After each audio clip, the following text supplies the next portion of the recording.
It's almost 3 decades into our democracy, yet few women are making it into the boardroom in South African companies. There's still no legislation forcing companies to pay employees equally rather than discriminating on the basis of their gender. Lindiwe Sebesho, president of the South African Reward Association, says societal perceptions are to blame for holding women back. She joins us now virtually to tell us more about her comment. Lindiwe, thank you very much for your time here on eNCA. Now, firstly, of course, after so long, you'd think that government by now would put in policies that force companies in terms of the threshold, firstly, at least, of having enough women in the boardroom compared to men would have happened by now. What are we missing?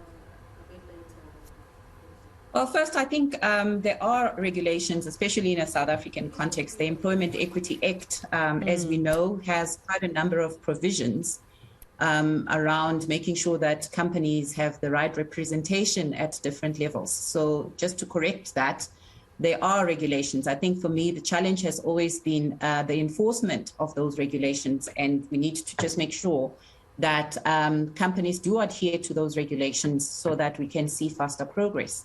Well, that is the problem, I think, in terms of the implementation of those regulations and policies. I mean, it's I don't know if we should blame government or the companies themselves for not adhering to those regulations.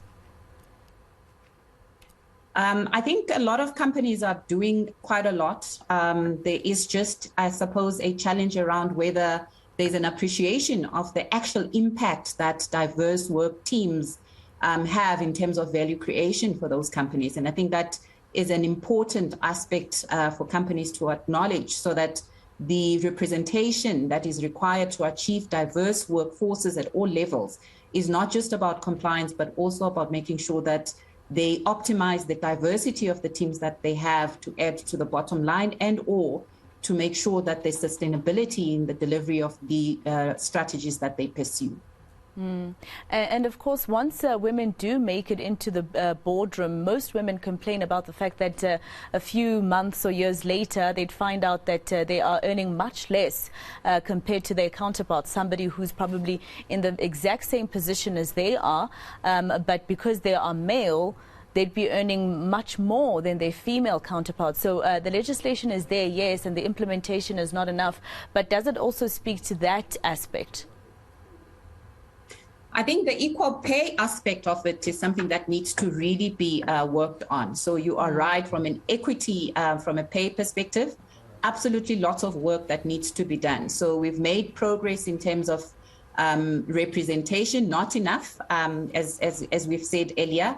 But from a pay equity perspective, there are studies that show that women generally do still earn less than men. And there's a lot of work that we need to do there. So both from a regulatory perspective and a company's perspective, there needs to be some more effort around making sure that there's fairness in pay overall. And you mentioned that you feel that society is also partly to blame for these pay disparities, etc.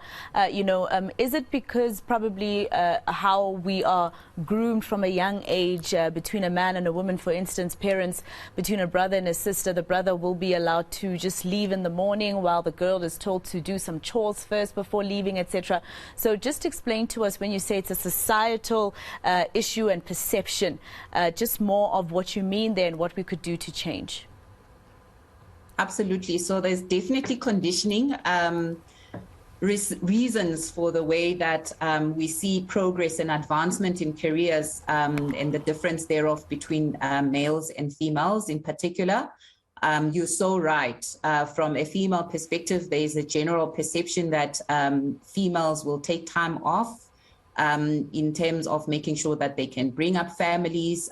Females are also perceived to have, requirements that, like the motherhood penalty, as we see, where because of that time they may take to look after families and so on, the perception in corporates is that females are not always going to be available to take up opportunities and therefore advance their careers as quickly as typical males would.